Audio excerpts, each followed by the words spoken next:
আসসালামাইকুম বন্ধুরা, কেমন আছেন আপনারা? আজকের আপনাদের একটা সবজি বাগানে নিয়ে আসছি, আমার শখের টমেটো বাগান। এখানে আজকের কাঁচা পাকা টমেটো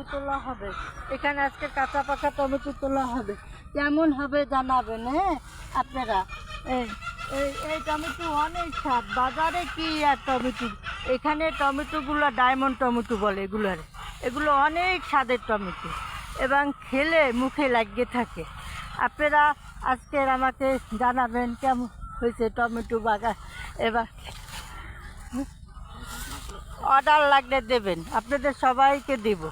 এবং কেমন হয়েছে জানাবেন, লাইক দেবেন, শেয়ার করবেন, কমেন্ট করবেন। এবং পাকা এই যে টমেটোগুলো তুলছি, দেখেন কতগুলো জানাবেন আপনারা কেমন হয়েছে জানাবেন। এই যে আমার টমেটোগুলো তোলা হয়েছে, টমেটো দিয়ে দেখিয়া ভালো লাগলে লাইক দেবেন, শেয়ার করবেন, কমেন্ট করবেন।